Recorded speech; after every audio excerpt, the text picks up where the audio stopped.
Doing all right. You're starting to pick up that radio DJ vibe where you start talking over the because Well, now it fades out and you're talking into the I, intro. I cut it the other day. I had a little bit of time before our last recording, and I'm like, you know what? I'm tired of having to remember exactly when to hit fade, and then I don't. So I did the editing in the app, and I got it to where it fades right after that last drum hits that you love so much. And I have it fade enough that if I'm smart, I can actually start talking over the music as it tails out. I know there are Yeah. other podcasts that let it like sit at a very low volume for the first minute or two, and I'm like, I don't want to cut their Now, thunder. So I figured you'd like it. I want to get a little bit more professional. I want people to actually think we know what we're doing. But I guess I just dude, told them we we didn't. So I should probably cut that out. I'm not going we're to though, but it sounds good.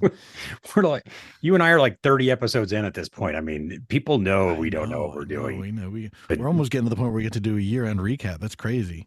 oh yeah. It is But, crazy. but But anyways, I have to say though, because I mean, you're really embracing the whole radio DJ. So nobody else can see this, but John has the mic that hangs down, and it's the end firing. And he's got his headphones on, and one headphone's off, so he can, hear from both. well, I So have. So if I put both ear cups on, it just echoes the way the audio is set up and the recording is set up. I hear both. This is easier than figuring out how to fix the feeds in the computer because everything else is fine, and I don't want to break it. And I have to do this because my desk is so small I can't do anything else. I have a very limited space. So there's I my think behind the curtains, if you will. you hit the nail on the head because you said you're just too lazy to figure it out, so you come up with a workaround. That could be like the tagline for this show. Sometimes, we're just so Engineering 101, man. I could get like X, Y, and Z and weld it together, or I could do duct tape and just hope it stays a little apart together long enough, right?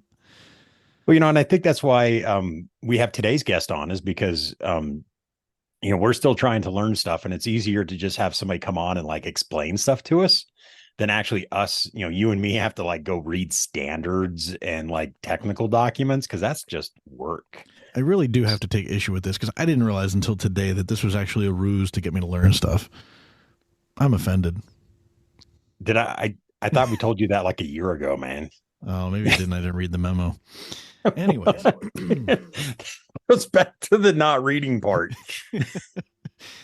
if it's not in the first two lines of the email, to quote a former coworker of ours, I don't read it. Anyways, shall we So introduce our guest? well, yeah, somebody's got to do some intelligent talking here. We might as well bring Sean in. So today we have one of our PSEs, Sean Hogston. So, Sean, welcome to the show. Good morning. Nice. Why don't you take a second and introduce yourself, the people who maybe don't know you? Yeah, all right. So Sean Hogston, I am a PSC for North America. My specialization is around the multi-radio access technologies. So things like, IoT and CBRS and how all that stuff, integrates in together with Wi-Fi, and we deliver those as a kind of a solution. So I've been doing this for quite a while, several years. So yeah, glad to be here and chat with you guys. So asking for me, what's a PSE? Principal systems engineer or principal sales engineer, or however you that S kind of means a little bit different things. So basically, we are. I hate using the term subject matter experts, but it's more like we're the guys that the field escalates to help figure things out. So it may not be that we have the answer that they're looking for, but we're generally the ones that will find that answer or put multiple pieces together. So like under the multi-radio access stuff, it's not necessarily that, I have everything figured out under IoT or every little detail of CBRS, but I put all those pieces together and how you make those things fit. So we're kind of like the fixers that they'll send in to help when things go wrong, or when, big deal, pre-sales, big deal type of stuff, right? That's where we get involved to bridge usually multiple groups together. All righty. Makes sense. So, since you just gave us that perfect segue, your job, you said, is to help customers and partners and other sales engineers or systems engineers understand the products and the solutions and the technology. So we've got a big one coming up, right? Wi-Fi 7 is knocking on the door, if you will. And we get to do with this. Everything's coming, right? This is the next few months is going to be a lot of announcements, and 2024 is going to be a whole lot of busy because everybody's going to be excited. So what does this mean to your day-to-day work? And then ultimately from that, like what kind of experience can you share? Like, what are we looking forward to the next coming months? It's going to be the movie Groundhog Day on a daily basis, probably. So, and what I mean for that is, with a new technology, it depends on the level of investment that like we'll just use our partners for instance. I reference Groundhog Day because we're going to get that continual question of, what's new in Wi-Fi 7? Do I need to upgrade? Everybody's going to be coming back asking that same question again. So honestly, as that comes out, it's really just educating everybody. Things like this with the podcasts, announcements, obviously that we'll do, and doing webinars and all the normal things you do for new products, whether they're, and obviously, Wi-Fi 7 is not a new thing for us. It's a new technology for the industry as a whole. So, as a manufacturer, we'll be releasing our own access points and things that revolve around that. But I think it's going to be a lot of getting our people up to speed and then just kind of replaying that. What's new? Why do I care? What do I need to look at? Do I need to upgrade now? Should I wait for, Wi-Fi 8, or I just bought Wi-Fi 6, and is 7 better? All those kind of questions. And you'll kind of have a few months of the whole Groundhog Day effect, I like to say, just repetitively repeating those things out and just helping to get the word out there, right? It's just something that you have to do with new technology, is get that stuff out there and help people understand it and make the right decisions. That makes sense. So, yeah, so removing, so I want you to take off your hat as the PSC. This is now just Sean, the guy who's been doing Wi-Fi or, wireless or whatever for a long time, and you talked about Wi-Fi 7. So I want to know from you, what aspect of Wi-Fi 7 excites you the most? Because there's some new features coming out, and this is, I think, our the third or fourth episode that we've done about Wi-Fi 7 specifically. And I always ask the same question because I've done a lot of talking about it, but I want to know from you which one of these new features or which one of the new things, what about this new Wi-Fi 7 standard excites you the most? Honestly, it's not Wi-Fi 7 at all. It's just the 6 gigahertz, right? Which obviously is not, officially not new with Wi-Fi 7. We had it in 6E, but I looked at 6E as kind of like I don't know what's a good word for it. Stopgap doesn't really seem like a great term. It's more of just kind of, it was easing us into a whole new spectrum, right? So we got that 6 gigahertz spectrum in 6E, but even as a manufacturer, we only did a couple APs in that realm. We're kind of easing into it, right? Wi-Fi 7 is when it's like, now, okay, it's here. We're fully embracing this. We've got all this other technology around that. But for me, the exciting thing is really starting to get some momentum on the 6 gigahertz band.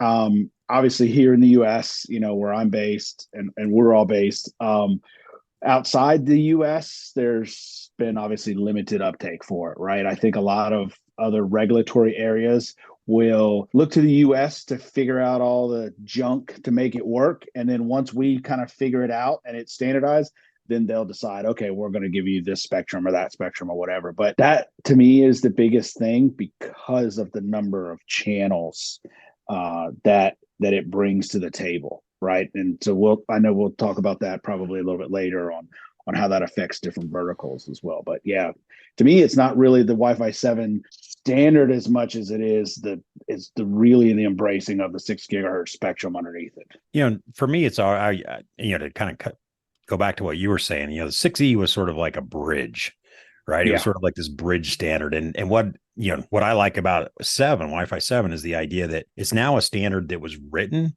with 6 gigahertz, specifically there and in mind, and they were able to adjust things and change things to where Wi-Fi 7 can really incorporate, what we got in 6E. And so to me, it almost feels like a marriage of, when we finally get an official standard, not just, 802.11ax extended into 6 gigahertz, we actually have a full standard that was written with 6 gigahertz in mind, and we're able to do that. So it's funny because you're the first person we've talked to that's actually gone to the 6 gigahertz routes. And I think that points to how diverse this standard is that there's, we can ask the same question to 3 or 4 different people and we get different answers, and they're all really good answers. Yeah. And my whole thing is like, there's a laundry list of all these new things, the punctured transmissions and MLO and all these cool things that you get, right? And there's always all this background stuff. And most of us, even when we read the standard, it's like, okay, what does that really mean to me as an operator, right? It's just all this stuff that, yes, gives us these things at the end, but the 6 gigahertz band and the additional channels, that's something that I can immediately have a conversation with an end user customer about, and they'll get it. Like, they may not get what MLO means. They may not get what the punctured transmissions mean. I mean, I still get fuzzy on it when you start looking at all those formulas. And with punctured transmission, it's just like, okay. So it's like you're looking at this stuff and it's like, okay, just tell me what it does. Like, what does it do? Right? Like, that's all I care about. What does it do? Right? So, and it's like, sometimes I'm like, I just read it and I'm like, I don't really know what it does. It just doesn't make sense, because it's so deep and technical, and you have to have that stuff. And but I don't know. I think like you said, the 6 gigahertz stuff and what that means is really what excites me about Wi-Fi 7. To put you on the spot, to kind of follow in that train of thought a little bit, let's say, hypothetically, we put you in front of a room full of engineers, decision makers, people who need to know about Wi-Fi 7. What would be the summary? And this could be, this, I almost, and Jim will know this is the inside joke now, I almost want to call it an elevator pitch, but the last 2 times we asked about that, it got completely skipped over. So just put yourself in a room. You're an expert. What do we need to know? What are your, aside from 6 gigahertz, tell me about Wi-Fi 7. Why do I care about Wi-Fi 7? So I think in a shorter piece, or I guess in a quick summary, it's what I feel is kind of completing some of the work that we started back in 6 and 6E, all around increasing the bandwidth, which is always a good thing. But along with increasing the bandwidth, it's increasing the density and how that spectrum is used, right? So now that we have additional channels and we have additional bandwidth capacity from a channel width, right, all the way up to even 320 megahertz, whether that actually happens in a real world or not is irrelevant, but you have theoretically those things. So it's like we're finalizing all these. I say finalizing, but we're completing and getting a lot of these things to work, like the MLO stuff and things that we started back with multi-user MIMO upstream and downstream in both directions. We're getting all that stuff to work to make our use of the spectrum more efficient. And I think that's all driven from the fact that everything has gone wireless. Every time you turn on a television, you look at commercials, I think Samsung now is doing these commercials where somebody's walking through their house and they're on their mobile phone, then they're on their TV, then they're on their refrigerator, and they're like, the content is moving from device to device to device. And I think that with Wi-Fi 7 and all of that, because I know that I mentioned that back end technology that's happening that the end user doesn't see, and even us in the industry really don't get too involved in a general speaking.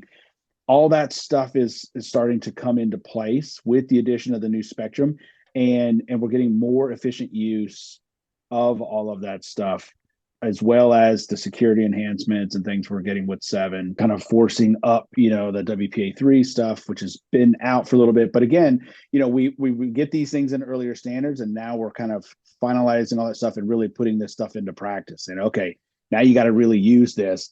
And like it or not, it's going to force, that security and those other enhancements of the Wi-Fi space in general. So I think it is a good upgrade, especially for somebody who hasn't, maybe they were holding out from 5 or 6. A lot of people didn't do 6E. They skipped over 6E. So I think now is the time to look at doing those upgrades, and that's going to future-proof, for the next gen devices, right? Apple's new phone supports 6E, and the new MacBooks all support it, in the last release. So you're getting into that spectrum. So yeah, and John and I have had this conversation, and I think it was our 6E versus 7 debate episode. So if you haven't listened to that episode, I'll drop a link in the show notes for you. But that's what John and I were sort of talking about. We came to the same conclusion, though. Is like, if you don't, upgrade to Wi-Fi 7, you say, I'm going to wait for Wi-Fi 8, then you end up saying, hey, I'm going to not have 6 gigahertz. If you haven't gotten, if you haven't done 6 gigahertz yet, you're going to end up waiting for 5 or 6 years before you get 6 gigahertz. And so while you might not have the 6 gigahertz clients today, can you say that about the next 5 to 6 years? So it's kind of that, and even though we debated it, we each took, different sides, I think we actually came to that conclusion in that episode of saying, hey, 6 gigahertz really is that important. So that's why it's interesting that, you answered that one question the way you did about saying that it was all about 6 gigahertz. Yeah. So that being said, what vertical, or who do you see, or what type of customer base do you see benefiting the most from Wi-Fi 7, and why? Why would they benefit the most if they make the jump now? So a couple. I think any place that is running some kind of, what we consider density, like high density. Now, when I talk about high density, I talk about, in my mind, high density is a couple environments, stadiums, right? So any kind of stadium, whether it's a big NFL stadium or an indoor arena or whatever, those stadiums obviously are highly dense. And like we mentioned before, the more and more things go to social media and everybody's going to be connected, they're ordering their food and stuff without having to stand in line and then picking it up. I've been to a couple of stadiums recently where you can do that, order your concession, and then you go to the pickup line instead of having to stand in line, right? So I think those environments in my opinion, they are going to benefit the most from this because of that spectrum and the fact that, theoretically, again, you've got 59 new channels to deal with, right? So instead of having to do all this weird positioning and mounting with directional antennas and all this crazy stuff that we do in these high density stadiums, now you have just a huge plethora of channels that you can use to ease those deployments and designs. So that's the first one. The other one that I think that people don't necessarily associate with high density would be the hospitality market, right? So when you think about your typical hotels in our old school design where we just put an AP, every so many feet down the middle of the hallway, and just the thought of that probably makes a lot of our fellow Wi-Fi engineers cringe, right? To think back to doing that. In a hospitality environment, channel reuse is a big concern because you're going to be putting an AP, if not in every room, every other room, right? As you go down the hallway, but you've also got to deal with up and down, not just a horizontal plane, right? So you have a high density rollout from an AP count, not necessarily from a high density of users on each AP. So I think those two environments are going to really be interested in 7 with that 6 gigahertz back in to get those additional channels and be able to do better designs, more efficient usage, obviously. Enterprises, will benefit more from the speed and security side of the standard than I think the 6 gigahertz piece, but that density with the spectrum is, I think, a huge thing for those specific markets. All right. It's good to think about it. I mean, at the end of the day, one of the beauty parts of Sean, your experience is you've touched a lot of the different verticals, whereas Jim doesn't get to touch customers. He has a restraining order. I specifically I primarily work with service providers, but I have the ability they dabble in a couple different verticals. They let you touch customers? Well, I've gone to training class, so. You are providing a service, so it's right there in the name, right? So. Anyways, all right. And now we derailed off on a completely wait a minute, we turned in the wrong way, I think. Yeah, so that's, and I've had I guess the privilege, in my opinion, since I've got into this space of just, I don't know. I don't know if it's a privilege or a curse, but it seems like I end up in the craziest things. I did a design in a defunct nuclear, I guess it was a nuclear reactor site down in South Carolina back in the day. And it was for the Department of Energy. And it was one of the original sites that made the nuclear material for the bombs we dropped in World War II. So these were like literally in the underground reactor facilities that they were trying to decommission because they had just closed the door years ago and left it there. And then they decided, wait, we need to actually decommission this thing. So we put Wi-Fi in there so that they could run voice over IP phones to communicate because they couldn't add any new cables and things like that. And so, so I've had interesting ones like that and trying to do Wi-Fi in some of these places. So I think I do have a pretty good perspective on all the different extremes of one end to the other of the spectrum, whether they're just simple somebody's house. I've done a few of those in our area, high-end homes, all the way to stadiums and just some of the crazy things that you try to put Wi-Fi in. Pivoting a little bit, I have sort of two questions in my head, one of which is not on the sheet. So gotcha.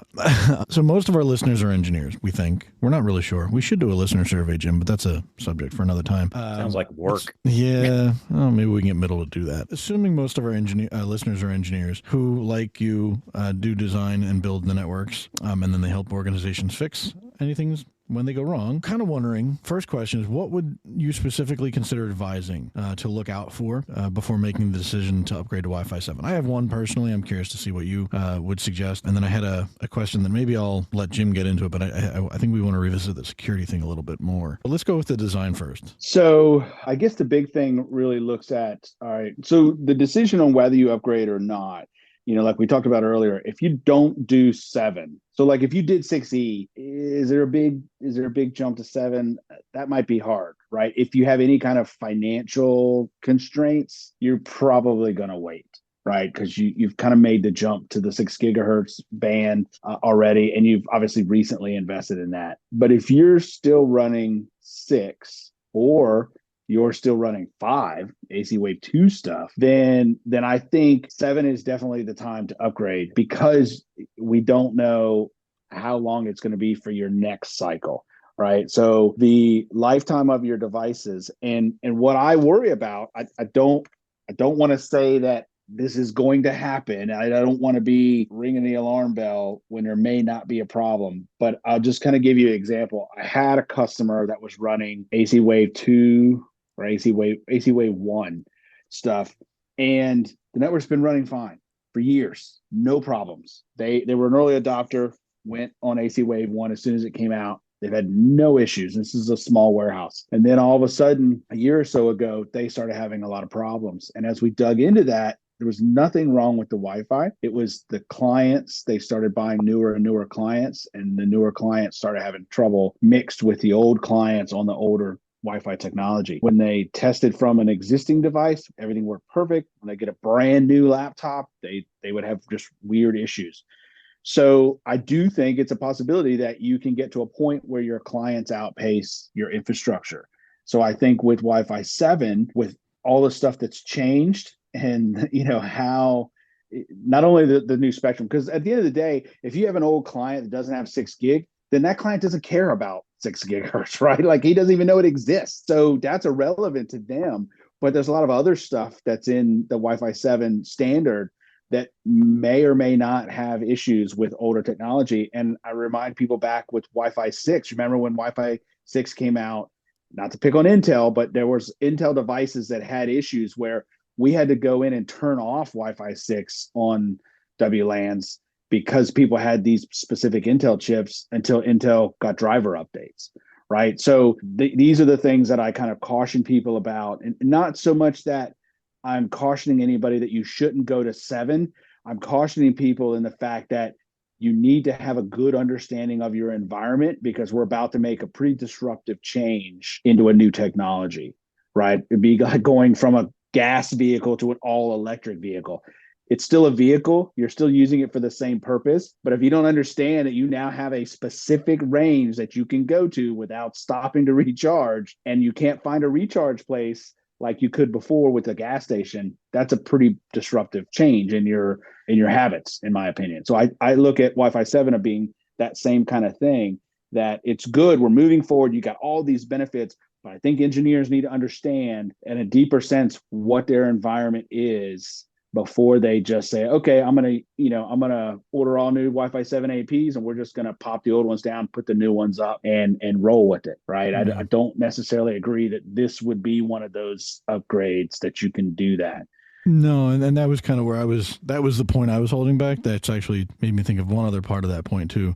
Assuming that they're replacing something older than 6E, which I really don't see a lot of. I mean, I'm sure there's somebody out there that went 6E and is now going to go put in 7 because they just have to be bleeding edge. But assuming that it's been a couple generations or a generation or 2, whatever. One thing first and foremost, this is not a rip and replace upgrade. If you rip and replace, or what do you do, Jim? You drop and swap, right? I think that's pop and swap. Pop and swap. With, say, you're going from Wi-Fi 5 to Wi-Fi 7, you will have issues. Specifically, you will have issues with your 6E and 7 devices, because 6E or 6 gigahertz doesn't propagate the same way. You're putting a 6 gigahertz access point in a designed network for 5 gigahertz. So you will have coverage gaps. That's first and foremost. The other thing that I think a lot of people who hate switches, and I'm not talking about myself, might overlook, 6 gigahertz access points have 3 radios. They take more power. So if you haven't looked at your switch power budgets when you're doing this upgrade, you really should, because there's a good chance, in some cases at least, you're going to have switches that are powering your APs that cannot power your new APs, or cannot power all of your new APs. And your comment about the EV made me think of it. I'm like, that's a good point too. Some generations you can do a rip and replace and it's no big deal, and the power's fine. This is not one of them. I think this is one of those where, as an engineer, I think people have to take a step back. It may be a more expensive upgrade, so maybe you're not doing everything at once, because finances obviously drive a lot of decisions, but it's also cable infrastructure supported. Can your switches support it? And do you need to add more APs and or pay for a survey to confirm how many you need? So it's a little bit more involved than just taking one down and putting one in the same spot for most people, if they want a truly, world-class, top-notch Wi-Fi experience. And that's, I'm going to take off my sales hat at that point, but those are in my head. Yeah, I would completely agree that the power thing, because here's the other thing that a lot of people don't realize, with RAPs, and I'll quickly take the vendor hat off. With most modern enterprise quality APs, if you plug that access point in to a modern enterprise quality switch and it's not putting out enough power, the AP will say, you know what, I want 90 watts of power. We'll just throw that number out there, but you're only going to give me 30. Okay, fine. I'll deal with what you give me. And they'll start turning features off, right? We know that from the vendor side, but customers and IT guys at a customer site, they don't always know that, or they don't always realize the implications of that. They just see that the AP comes online and we're good to go. And then a week later, when all the kids come back or all the workers come back on Monday after an upgrade, and the performance is crap, it's slow, they're having connectivity problems, they don't, they see all the APs are online, everything is up. They may not understand that AP is up, but it's actually operating at a quarter of its potential, just as a random number, right? Because it's downgraded itself because it doesn't have enough power to run everything at full power. So not only did you do a rip and replace in the existing spots, and now you got coverage gap already because you didn't account for a new band and things like that, but you got even more coverage, bigger coverage gaps, because you didn't account for the AP running at a quarter of its power or something like that, whatever it happens to step down to, right? So I think that's where, to your point, you really have to look at that back end infrastructure and make sure that it's going to be supported. You're probably going to get multi-gig ports on your access points. If you're buying enterprise quality APs now with Wi-Fi 7 APs, they're going to have multi-gig ports, right? So yes, you're excited, and like I talked about, having all this new bandwidth and all this great stuff, but wait a minute, why am I getting crappy performance? Because you've got a 5 gig interface funneled down into a 1 gig port, which is on a switch with a 1 gig upgrade, uplink, or maybe a 10 gig uplink, and you've got 20 access points plugged into it, right? So when you just start doing basic math, And I'm not even going to go down the whole argument about, it's not synchronous, it's asynchronous, and all that. Irrelevant to that, you're just jamming the potential for way more bandwidth into a pipe that wasn't designed to handle that. So I think that we definitely need to encourage people to look at those other pieces of their infrastructure more than we've done in the last couple releases. Okay. So I want to circle back to something that you've mentioned it a couple of times in passing, and I want to go back and highlight it because I think it's something that's important that we hit on at least for a minute or two. You keep talking about security. You've said it a couple of times. What about this new standard? When you talk about the security, what exactly are you referring to? Just like really the move to WPA3. So that WPA3 has been out there already, but now with like on the 6 gigahertz side, you can't have open SSIDs. You're kind of forcing some of those changes and that advancement. And my concern in those realms, because I spend a lot of time in warehouses and things like that, is they're notorious for old devices. Like you got a scan gun that just bleep, and that's all the guy cares about. You've got a worker that just points it, bleep, and as long as it makes the blip noise, he moves on. Well, those devices are notoriously bad for not getting good firmware updates and security things and stuff like that. So I think people don't necessarily take into account those other things that come along in a new technology, like not being able to run open SSIDs on those 6 gigahertz frequency bands, right? And forcing into WPA3. And without getting too much, things like our DPSK technology and how we handle dealing with dynamic pre-shared keys in this new standard without completely breaking everything, right? That'll probably be something I'm sure you guys we'll talk about on a future episode as those things come out a little bit more. But I don't want to say too much and get yelled at, but that's one of the things that we're known for is the dynamic pre-shared key stuff, right? And so the way that we're able to do that in WPA3 and keep those things going. So I think that's why it gets a little bit more attention on the security side than what we have previously. Because, a lot of people, it pains me to my soul that I go into networks some places and they're still running, in my opinion, even worse than open network is like WEP and other things like this. It's like, have you not read any kind of security pamphlet in the last 10 years? Why are you running WEP, right? So that those kinds of things, I think it's going to force people to make changes that they may not have thought about in the previous jumps, right? So that's really the biggest kind of reason. Okay. Well, on that note, think we have one last, and this is a sort of a catch-all to kind of wrap it all up, put a pretty bow on it. So, Sean, to close this out, to take us home, if you will, what would you want to impress on our listeners? What is the biggest takeaway outside of the 6 gigahertz spectrum for this latest generation of Wi-Fi? And as a shameless self-plug, why should they look to our Ruckus SEs to help them get there? Well, our SEs have a very wide range of products that they can bring to the table, right? And I know there's big vendors, that have even more stuff than we do with firewalls and some other stuff that they do. But just from a infrastructure side, our SEs can come in there and talk to you about the Wi-Fi technology and what they're, the concerns that we've talked about today and benefits that they're going to get with Wi-Fi. They've also got the switching platforms with a wide range of options there that they can talk about as the conversation moves into that. But the other thing that most of our competitors can't is we've also got the physical infrastructure side, from the cabling and patch panels and like all this stuff that we bring in, and things like our power over fiber solutions that we get from the CommScope infrastructure side.